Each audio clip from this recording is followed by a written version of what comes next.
उपलब्धि है, हिंदुस्तान में आईएएस बनना बड़ी उपलब्धि है सर, बहुत बड़ी उपलब्धि है, उसको इतना कम नहीं आंका जा सकता, बहुत बड़ी उपलब्धि है। आईआईटी में पढ़ना उपलब्धि है सर, आईआईएम में पढ़ना उपलब्धि है सर, कंपनी सेक्रेटरी निकालना उपलब्धि है सर, उपलब्धि है सर, आईएएस निकालना उपलब्धि है सर, सुप्रीम कोर्ट में बार एट लॉ का मेंबर होना उपलब्धि है सर।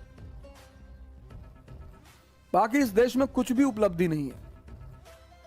ये उपलब्धियां हैं, बहुत बड़ी चीज, लेकिन उपलब्धि है सर, मैं इनको उपलब्धियां मानता हूं सर। ये उपलब्धियां हैं सर, सबके बस की बात नहीं है।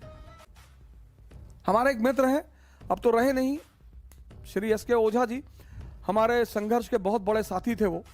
उनका एक कमरा था सर 6x6 का, 6x6 का सर। हम उस 6x6 के कमरे में 3 लोग सोते थे सर। हमारे पास इतना पैसा नहीं था कि हम रूम रेंट पे ले लें मुखर्जी नगर में सर।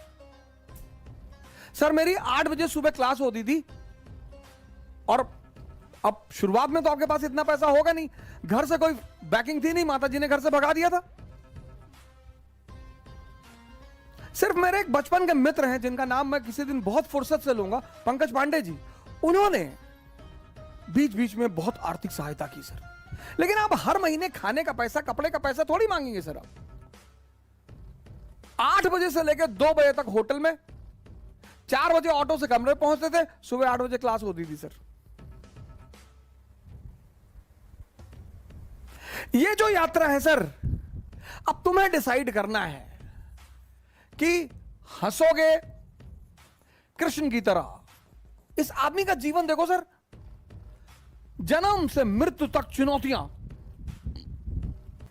पर आप इस आदमी को कहीं रोता हुआ नहीं पाओगे सर, यही इस आदमी की खासियत है। और दूसरी तरफ अगर आप देखो दुर्योधन, इसको बोलते हैं दुर्योधन सिंड्रोम। बहुत सारे लोग इस दुनिया में दुर्योधन सिंड्रोम से परेशान हैं। हमसे कुछ लोग कहते हैं भैया भैया आप टॉप मॉडल की फॉर्च्यूनर ले लीजिए। काहे ले ले बे? क्यों ले ले? पेट्रोल भराने का पैसा दोगे? और बहुत हमारे सिंपथाइजर हो तो खरीद के दे दो।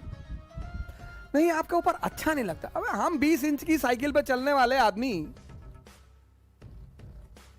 हम फातिमा स्कूल साइकिल से जाते थे सर। हमारे फादर तो पोस्ट मास्टर थे सर, 9,000 सैलरी थी उनकी।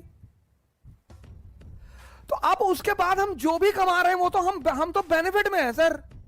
अच्छा क्या नहीं लगता? गांधी जी पैदल चलते थे। मैं आप सभी मित्रों से निवेदन करूंगा कि अपनी जीवन में साइकिल को जगह दें सर।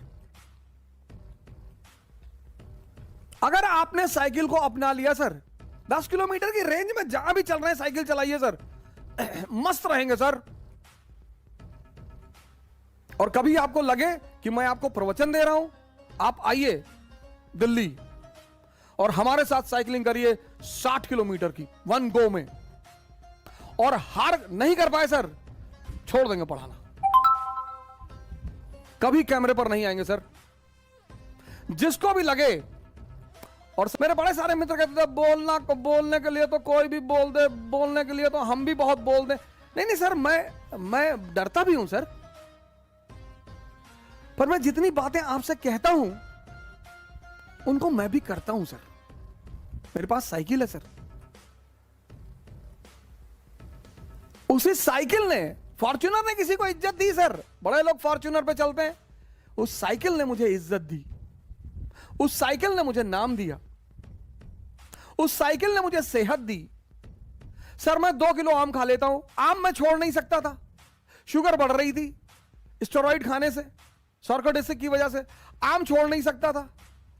तो हमारे स्वामी जी हैं, उन्होंने कहा भाई आम छोड़ने के लिए कौन कह रहा है? हमने कहा फिर? बोले चला दे 50 किलोमीटर साइकिल। जब मजा ले रहे हो ना सर, तब मेहनत भी करो। और आनंद पता है क्या सर? स्वस्थ शरीर। ये जबान इतनी बड़ी,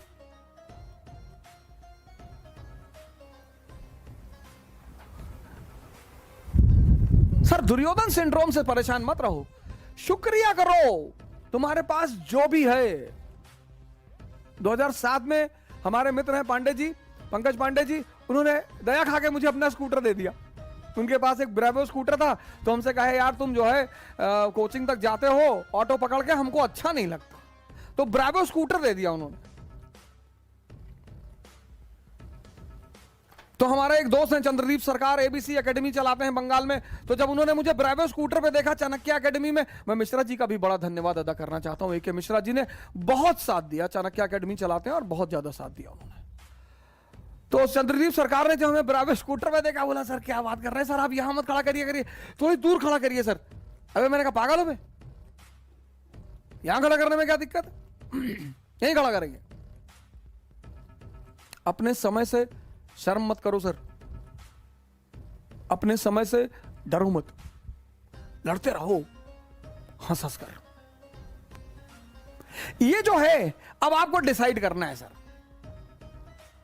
रोगे तो हर दिन तुम्हें एक बहाना मिलेगा रोने का, हर दिन। बस आदत डालनी है, चाहे रोने की डाल लो चाहे हंसने की डाल लो।